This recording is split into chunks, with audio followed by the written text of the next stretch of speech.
Livro de Mateus, capítulo 1,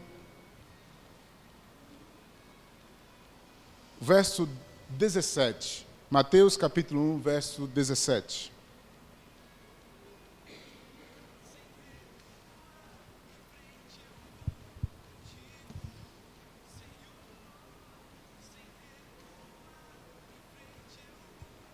Mateus, capítulo 1, verso 17. Se você achou, diga amém. Mesmo assentados, eu vou ler, você me acompanha na leitura que diz assim: de sorte que todas as gerações, desde Abraão até Davi, são 14, e desde o exílio na Babilônia até Cristo são 14. Ora, o nascimento de Jesus Cristo foi, estando Maria, sua mãe, despojada com José, sem que tivesse antes coabitado, achou-se grávida pelo Espírito Santo. Mas José, seu esposo, sendo justo e não querendo infamar, resolveu deixá-la secretamente. Enquanto ponderava nestas coisas, eis que lhe apareceu em sonho um anjo dizendo: José, filho de Davi, não temas receber Maria, tua mulher, porque o que nela foi gerado é do Espírito Santo. Ela dará à luz um filho e lhe porás o nome de Jesus, porque ele salvará o seu povo dos pecados deles. Ora, tudo isto aconteceu para que se cumprisse o que fora dito pelo intermédio do profeta: eis que a virgem conceberá e dará à luz um filho, e ele será chamado pelo nome Emanuel, que quer dizer Deus conosco. Vá agora para o texto do capítulo 2, a partir do verso 9. Capítulo 2, versículo 9, diz assim: depois de ouvirem o rei, partiram, e eis que a estrela que viram no oriente os precedia, até que, chegando, parou sobre onde estava o menino. E vendo eles a estrela, alegraram-se com grande e intenso júbilo. Entrando na casa, viram o menino com Maria, sua mãe. Prostrando-se, o adoraram e abriram os seus tesouros, entregando-lhes suas ofertas, ouro, incenso e mirra. Sendo por divina advertência prevenidos em sonho para não voltarem à presença de Herodes, regressaram por outro caminho à sua terra. Vamos orar. Deus, em nome de Jesus, quero, Senhor, nesta noite tão especial que precede, ó Deus, o Natal deste ano, eu quero, Senhor, te pedir que a Tua palavra possa achar abrigo em nossos corações. Rogo a Ti, Senhor, que o Teu nome seja exaltado, que nós possamos então compreender o sentido real da Tua palavra e que ela possa ser então aplicada a nós e sejamos, ó Deus, abençoados em nome de Jesus. Você pode dizer amém? Glória a Deus. Irmãos, nesses últimos domingos, nós temos então falado sobre o Natal, o seu real significado, o que ele então pode trazer para nós diante de uma calúnia que nós podemos estar percebendo, pois o símbolo do cristianismo, um feriado cristão, na verdade, um momento oportuno para nós relembrarmos e falarmos do princípio do Evangelho, tem sido ocultado pelas práticas pagãs de algumas festividades que tomaram o lugar do nascimento do Filho. E um homem chamado Noel tomou lugar. E as crianças hoje em dia escrevem cartas para o Papai Noel e não para o Papai do Céu. As pessoas se compartilham e se confraternizam em nome do Noel e não em nome do Deus Todo-Poderoso, o Deus Emanuel. Como, então, entender o verdadeiro sentido do Natal? E nós começamos a falar. Falamos da profecia, lá de Isaías, capítulo 7, capítulo 9, e dissemos que este menino, a qual o próprio Mateus fala nesse texto, nascerá. Isaías fala 700, 600 anos antes de se cumprir. Então, ele começa a predizer exatamente dessa profecia. Uma virgem dará, então, a um filho que será chamado Emanuel. Isaías diz isso. Mas é algo interessante, irmãos, que no cotidiano nós podemos perceber que isso tem sido esquecido por nós. Mas Isaías fala e completa a sua mensagem dizendo, olha, ele será Emanuel, mas também será o príncipe da paz, maravilhoso conselheiro, príncipe da paz. O governo estará sobre os seus ombros. Ele então será a luz que brilha, ele será aquele que trará paz intensa para nós. Ele será então aquele que estará sobre nós, reinando. Fizemos então um desafio para toda a igreja. Eu disse, essa época é a oportunidade de você pregar o verdadeiro sentido do Natal. Fale para alguém essa seguinte palavra, Feliz Natal. Mas você conhece então o verdadeiro sentido do Natal? Quando eu desafiei a igreja, eu também fui desafiado. E na segunda-feira que eu desafiei, após o domingo, a igreja, meu telefone toca com a mensagem do WhatsApp. E era um amigo de infância. O amigo de infância, que não é crente, por sinal, disse as seguintes frases. Maurílio, eu queria reunir a turma.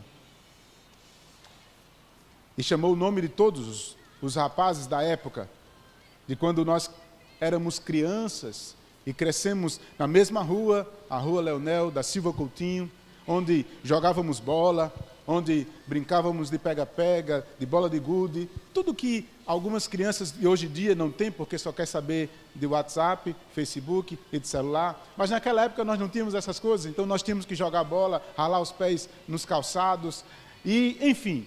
Ele disse, nós queríamos, faz muito tempo que nós não tivemos a oportunidade de nos juntarmos, todos nós já saímos da rua. As nossas mães ainda moram na rua, mas nós já saímos e nós não nos encontramos. Eu queria nos confraternizar, a gente queria fazer alguma coisa. Tem um detalhe, nenhum é crente. Todos, com exceção de um ou de outro, estão vivendo na vida mundana. Mas ele me disse uma coisa interessante. Ele fez, Maurílio, eu sei que você é pastor, mas eu queria que você estivesse presente. Naquela hora eu me senti desafiado e me lembrei daquilo que eu desafiei a igreja. Eu digo, eu não posso faltar. E eu na hora respondi para ele, estarei presente. Combinamos, tivemos a oportunidade e eu cheguei naquele lugar, na sexta-feira, após a reunião aqui, saí daqui, fui direto para esse local, na frente da casa da minha mãe, e eles estavam lá reunidos, se confraternizando, conversando, bebendo, comendo churrasco e fazendo algumas coisas. Mas o pastor chegou lá. E na hora que o pastor chega, parece que as coisas mudam, né? E eles começam então a se policiarem. Não posso mais falar isso porque o pastor chegou. Não posso falar mais isso porque o pastor chegou. Eita, o pastor chegou. E começaram então a gerar até que como uma brincadeira. Mas, irmãos, eu achei uma coisa muito interessante. Eu tive a oportunidade de falar para os meus amigos o real sentido do verdadeiro Natal. Nós chegamos e eles nos ofereceram muita comida e se impressionaram porque eu tinha perdido muito peso e nós não tínhamos visto, vi o filho de um, vi o filho do outro, brincamos, relembramos de quando nós caímos, de quando nós brigamos. Foi um momento bem peculiar. Mas, em meio à conversa deles, eles puderam dizer algumas coisas. E aí eu comecei a ouvi-los. E eles começaram a dizer, Maurílio, o ano passado eu ouvi você pregando quando você estava com o culto ao vivo. E eu disse, foi mesmo? Você nem sabe. Eu disse, realmente eu não sabia não. Se eu lhe ouvi. Eu mando as mensagens que nós gravamos aqui, mando para todos eles. E eles todos disseram assim, eu tenho ouvido a mensagem que você disse. Ele fez, olha Maurílio, eu não escuto ninguém. sou católico, outro não sou, não siga ninguém, mas as suas mensagens, porque eu lhe conheço desde criança, eu tenho a oportunidade de ouvir. E eu fico impressionado, porque você, como um crente, está aqui no nosso meio hoje, fazendo a diferença. Não fiquei muito tempo, irmãos. Fiquei por volta de 1 hora, mas quando eu cheguei naquele lugar, então eu comecei a ouvi-los, e ao ouvir, um deles disse a seguinte frase: eu não sou digno, eu tenho até vontade de ir para a igreja, mas eu não tiro a minha bebida. Eu gosto de beber no domingo. E eu ouvindo, e o outro disse: mas você tem que ir mesmo bebendo. E isso eles estavam falando de ir para outra igreja. E aí eu tive a oportunidade, nesse momento, de começar a falar do verdadeiro sentido do Natal. E eu disse para eles a seguinte frase. Eu disse: Eduardo é o nome de um, Gardinho é o nome de outro. Fui chamando pelo nome. Eu disse: eu posso falar uma coisa para vocês? Posso ter oportunidade? Eles: pode falar. Pararam, desligaram o som e começaram a ouvir o amigo pastor falar. E eu disse assim: nós temos uma concepção de santidade errada. Nós achamos que para alcançar o favor de Deus, nós precisamos ser perfeitos. E isso está inato a nós, porque nós fomos ensinados assim. Quando nós olhamos então para alguém que se acha santo, alguma igreja disse que era santo, então ele está acima de todos. Eles são perfeitos. Mas eu quero dizer para você que eles também são pecadores e nós somos pecadores. Essa vontade que você tem de pecar, essa vontade que você tem de adulterar, essa vontade que você tem de beber, isso é fruto do pecado que começou lá em Adão. E eu falei de Adão, falei do pecado, falei então do presente, falei então de Jesus, falei então do menino que nasceu e que veio para pagar o pecado deles. E que eles precisariam então receber de graça esse favor imerecido, mesmo que achando que nós precisamos fazer muito para receber. Quando na verdade é o contrário, eu apenas preciso receber e ser amado do Pai. Ao olhar então para esse momento, eu fiquei refletindo então em duas coisas. Eu fiz um teste com 2 pessoas diferentes essa semana. Domingo passado eu tive a oportunidade de comemorar o aniversário de uma das pessoas da nossa igreja. Saí com essa pessoa domingo passado, fomos para um restaurante e paguei a conta no final. Eu disse: é meu presente. A resposta dessa pessoa: não, pastor. Não, eu vou ajudar, eu vou contribuir. Tirou o dedo do meu bolso e colocou aqui: tome.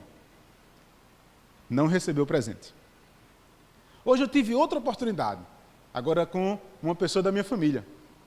Vamos almoçar em família. E chegamos, e aí fui para a minha família, e eu disse, almoçamos em um local e paguei a conta de novo.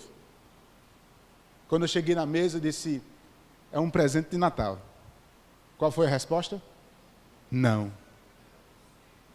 Sabe o que eu percebo com isso? Nós temos muita dificuldade de receber presentes que nós achamos que não merecemos. Nós temos tanta dificuldade de receber presente que quando uma coisa ou alguém nos presenteia, nós ficamos como que surpresos. Mas eu não mereço. Sabe por que nós não merecemos? Porque nós temos na nossa concepção e na nossa prática a ideia de que eu tenho que fazer alguma coisa para merecer. Por isso eu trabalho muito. Por isso eu faço de tudo e de tudo mais um pouco para ser eu satisfeito pelas coisas que eu tenho. Mas então eu olho para esse presente que nós recebemos. O Deus Emanuel é o presente de Deus para nós de graça. Sabe qual é a nossa reação para o presente de Deus? Nós não queremos. Sabe por quê, irmãos? Porque nós queremos fazer a mesma coisa. Eu quero pagar. Eu quero fazer de tudo para poder se achar merecedor do presente que eu estou ganhando. Sabe qual é a resposta de Deus para nós? miseráveis, condenados, pobres, cegos e nus, condenados ao inferno. Essa é a nossa realidade. Diante de Deus, nós não podemos fazer nada. Mas Deus, diante da sua soberana vocação, diante da sua soberania, Ele decidiu fazer uma coisa por amor a nós. Prometeu desde Gênesis.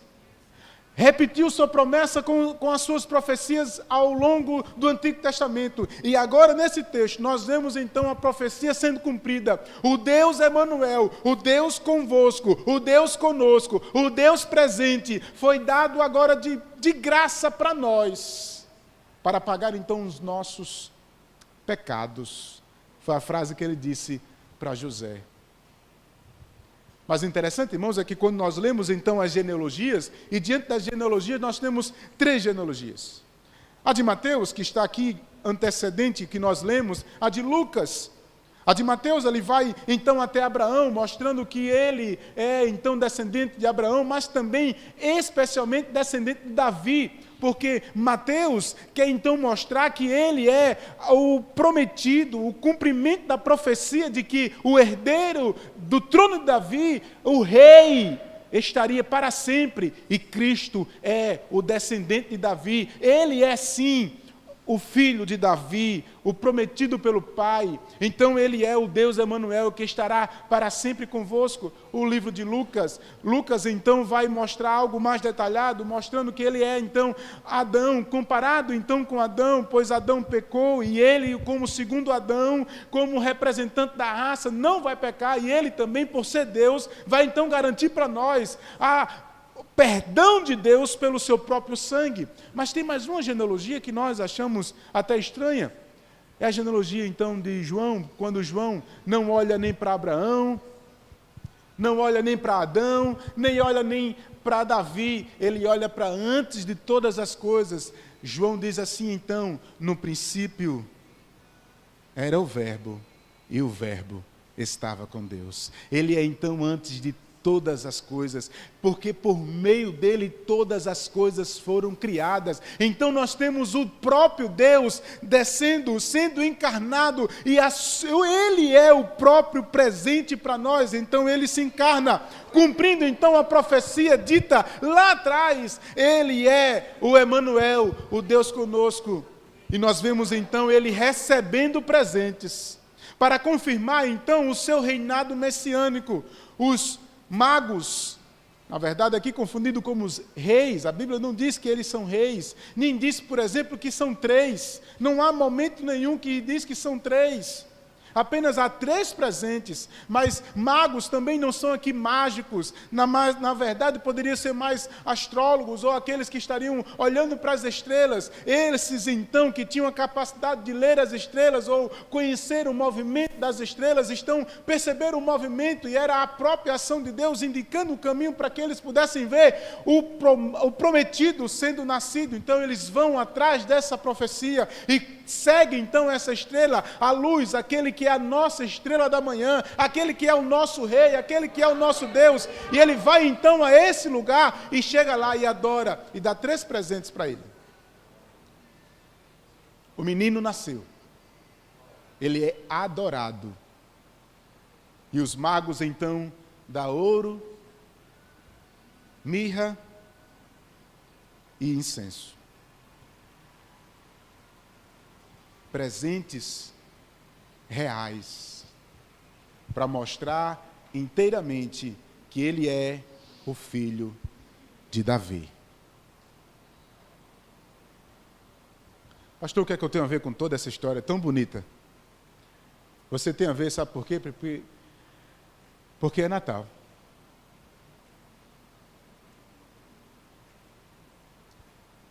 E como Natal nos traz então um presente. O interessante é que hoje, nos nossos dias, o presente, nós temos mais vontade de dar do que receber. Mas, na verdade, o que acontece hoje é mais troca. E se o presente não for do mesmo valor que você receber, você vai ficar com uma pulguinha atrás da orelha, dizendo: eu não gostei. Não há troca para Deus. Não há valor que nós podemos dar para Ele. Nada. Apenas receber de graça o presente dado pelo próprio Deus para as nossas vidas. Porque, em primeiro lugar, Ele não é qualquer pessoa. Ele é o próprio Deus.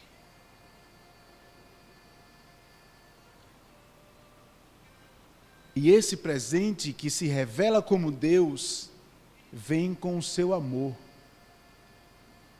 e nos ama. Quando eu olho para isso, eu me constranjo, porque eu não mereço o presente e talvez nunca amei Ele.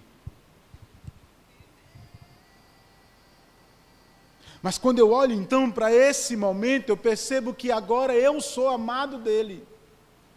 Mas o interessante é que na criação Deus me criou com essa concepção de amar, primeiramente a Ele, depois ao próximo. Há um vazio dentro dos nossos corações quando nós não amamos. E nós temos dificuldade de amar porque talvez nós não queremos receber o presente.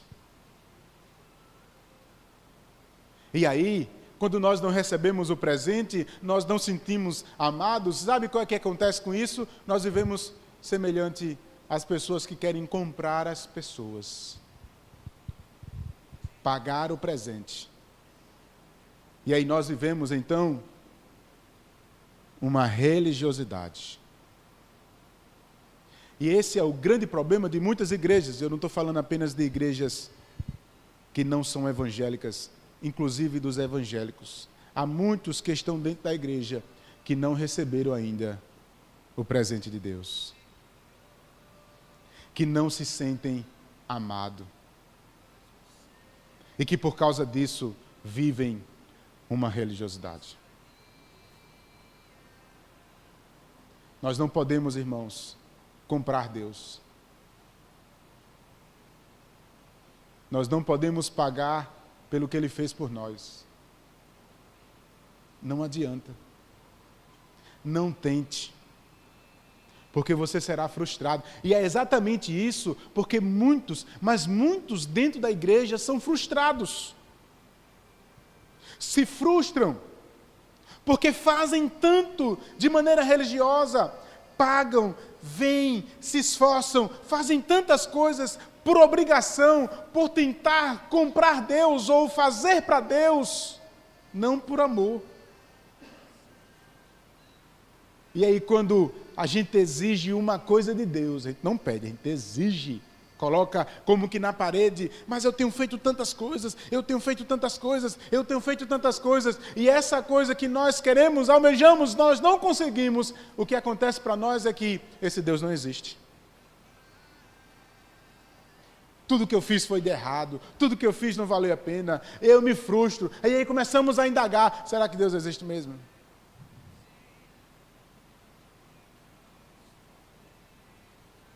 Essa é a realidade de muitos que estão dentro da igreja, mesmo frequentando as igrejas. Pessoas que não receberam presente, pessoas que não compreendem a salvação e que ainda tentam comprar Deus com seus esforços, com suas ações. É exatamente a concepção do que estava sendo vivido na religiosidade na época de Cristo.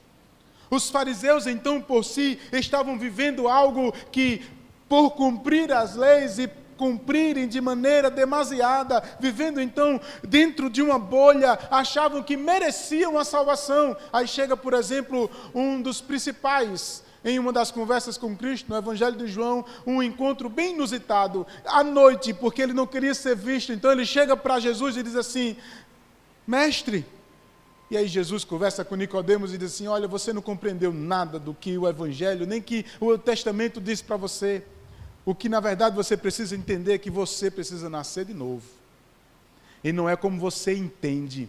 Você precisa nascer da água e do Espírito, pois o Espírito vem dos 4 ventos, e você não compreende, isso é uma ação de fora, é algo que Deus promove, não é pelos teus esforços, não é pelas tuas práticas, mas é a própria ação do Deus Todo-Poderoso que age na tua vida. Eu, morto lá, não tenho nenhuma concepção para com Deus, mas então Deus, numa ação soberana, vem para mim e diz: ei, te amei, te quero. E aí te dá o quê? Vida. Presente. Então nós recebemos o presente de graça mesmo sem merecer, e isso vai promover em nós uma reação, e essa reação não é mais um espírito de religiosidade, não é mais um cumprimento de práticas, não, essa ação vai primeiro para com Deus. Então, por amar a Deus, eu começo então a amar o meu próximo, porque eu amo a Deus, eu começo a amar as pessoas, porque eu amo a Deus, eu começo a cumprir as leis, porque eu amo a Deus, eu começo a viver em santidade, porque eu amo a Deus, eu começo a viver para a glória dEle. Mesmo que as pessoas sejam contrárias a mim, mesmo que as circunstâncias sejam contrárias à minha perspectiva, aquilo que eu esteja ou que eu queira, mesmo diante de todas essas coisas, eu não vou ficar se sentindo não amado, porque eu continuo entendendo que Ele é o Deus presente. E como presente, Ele estará como governante sobre a minha vida. Ele é aquele que vai estar sempre presente. E Ele, estando presente, ainda que falte todas as coisas, Ele não me faltará, como diz o salmista. O salmista não diz que as coisas poderão faltar. Ele está com o coração em Deus. Ele diz: o Senhor é o meu pastor e Ele não me faltará. Ainda que possa me faltar todas as coisas, Ele não vai faltar. E quando Deus está presente, a tendência é que as coisas se acalmem. Mesmo que eu não consiga enxergar a porta aberta. Mas eu percebo que a ação, ela trabalha ainda mais. Pois o presente é Deus. Mas esse Deus presente anuncia então um reinado. E aí vem uma outra concepção, que é interessante, porque na concepção dos fariseus, dos saduceus, o que eles queriam era alguém especial. Alguém que embanhasse então uma espada, um guerreiro, a exemplo do próprio Davi, que fez com que o seu reinado ampliasse, que seu reinado fosse grande, que ele fosse sanguinário, territorial, geográfico. Então, todo aquele povo judeu, todos eles estavam ansiando um Messias, o Deus Emanuel que estivesse presente e que acabasse com o reinado do Império Romano. E que eles então voltassem a estar lá por cima. Mas quando Jesus chega, não vem como um rei, vem como humilde. Não nasce nos palácios, nasce numa manjedoura. Não é reconhecido pelas pessoas da sociedade, nasce de uma virgem que estava prestes a casar.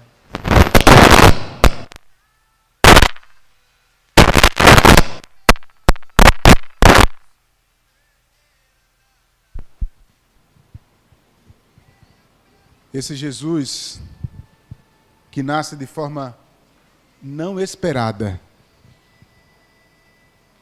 não vem como guerreiro,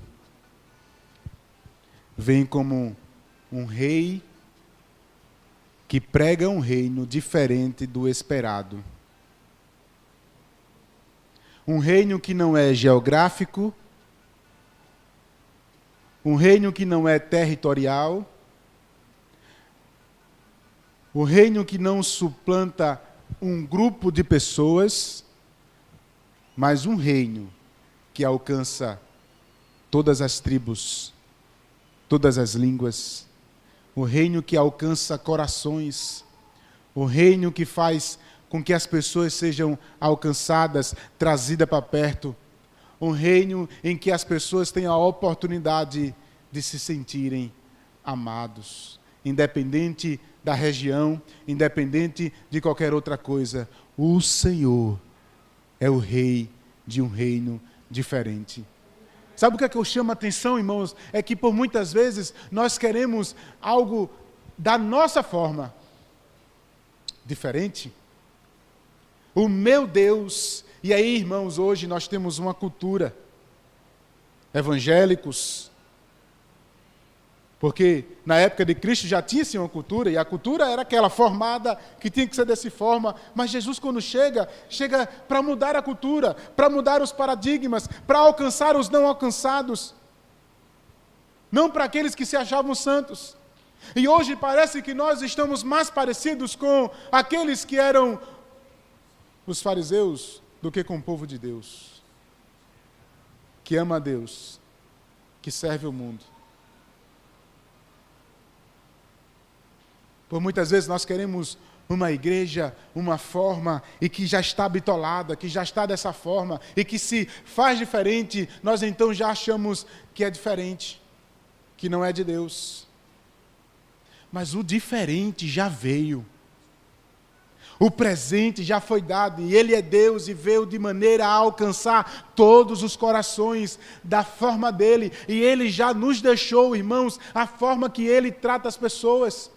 E aí você percebe então, quando Ele começa a ir às multidões, Ele então começa a pregar o seu evangelho de maneira que atrai as pessoas. Aquela época, irmãos, estava na expectativa, então todos, independente daqueles que eram judeus ou não, todos estavam querendo ouvir aquele que fala de maneira diferente. Pois ele era o profeta, ele era o sacerdote, ele era o rei, e essas todas coisas, todos esses ofícios, numa pessoa só, começam então a atrair, e isso determina para nós como nós, igreja, também devemos tratar as pessoas, tendo um evangelho que prega a verdade, tendo um ministério sacerdotal que cuida das pessoas. Nós precisamos amar as pessoas, olhar para as pessoas, e não apenas as de casa, mas também para as de fora. Nós precisamos então perceber que Ele é o nosso Rei, que está gerando. Então você percebe, irmãos, que precisamos então olhar para esse Natal de maneira diferente. E por último, esse Natal não pode ser confundido. Ao longo da história, as pessoas têm trocado a mensagem. Ao longo da história, as pessoas têm mudado a mensagem. Nós não podemos mudar a mensagem. Nós não podemos dar ênfase a um Noel. Nós precisamos então dar ênfase ao presente de Deus. E não só ao presente, mas ao Deus Emanuel. O Deus que está conosco. O Deus que está presente. Esse Deus reina hoje. E é hoje que Ele precisa ser anunciado. Eu não posso olhar e passar despercebido e não poder falar deste Deus hoje, porque Ele não apenas viveu só durante um período há 2000 anos atrás, Ele viveu, morreu, mas ressuscitou, continua vivo, não nos deixou órfãos, enviou o seu Espírito para que nós pudéssemos então fazer discípulos, pregar o seu amor e viver como cristãos. E sermos então presentes para poder falar do verbo de Deus, do presente de Deus e do Deus verdadeiro. Não moldado de uma forma religiosa, mas conforme o seu evangelho, de maneira clara, deixa explicado para nós. Deus nos ama, que enviou o seu Filho para morrer por nós. Nos tirou do lamaçal do pecado, nos tirou então da podridão, e nos deu vida, para vivermos então agora para a glória dele, amando a ele, e agora vivermos para ele, amando o próximo. Esse desafio é para nós hoje. A pergunta é, para nós terminarmos, você tem conhecido o verdadeiro sentido do Natal? Esse presente você já recebeu? Você então consegue entender que não precisa mais de tantos esforços, mas precisa então agora fazer, não com um sentido de obrigação, mas para a glória dele. Mas o interessante então, irmãos, é que a Bíblia diz assim, olha, vinde como estais. Não é eu deixando ou tentando deixar de ser pecador que eu vou seguir a Cristo, não. Você não se rendeu ainda. E é por isso, irmãos, que há muitas pessoas que estão dentro das igrejas que vivem camufladas. São pessoas viciadas em pornografia, são pessoas viciadas no álcool, são pessoas viciadas no vício, são pessoas que não amam as outras pessoas, mas vestem então uma capa e vêm para as igrejas todos os domingos. Simplesmente porque não receberam ainda o presente de Deus. Deus não quer que você pague pelo amor dele. Deus quer que você viva o amor dele. Sinta ser amado. E quando eu começar então a entender que sou amado, que vivo para resplandecer este amor, então eu vou começar a entender que eu preciso então viver para ele. E aquilo que ele não agrada, eu vou deixando para a glória dele. Não por concepções religiosas. Por isso a Bíblia diz, irmãos, vinde como estais. É dessa forma que então eu preciso olhar para o irmão e amá-lo. Eu preciso olhar para as pessoas e amá-lo. E foi por isso que eu fui para aquela reunião de amigos que estavam bebendo, falando de pornografia. E eu cheguei lá para dizer, Jesus ama vocês. Não fiquei muito tempo, mas o tempo suficiente para compartilhar o Evangelho. Sabe qual foi o resultado disso? No outro dia, o telefone toca de novo. E o telefone tocando, era mais uma mensagem do WhatsApp, de um deles dizendo para mim, eu já lhe admirava, mas agora você se tornou um exemplo para mim. E eu disse, eu sou pecador igual a você. Eu quero que você sirva àquele que é meu exemplo, pois eu sigo a ele. Você tem então a oportunidade com os teus vizinhos, com os teus familiares, com todas as pessoas ao seu redor. Precisamos amá-las. Mesmo com aquele vizinho que é chato, insuportável. Mesmo com aquele chefe que só quer lhe detonar. Amem. Pois é para a glória dele. E não por causa das pessoas, mas por causa do Deus que se tornou presente na minha vida. Você recebe esse presente?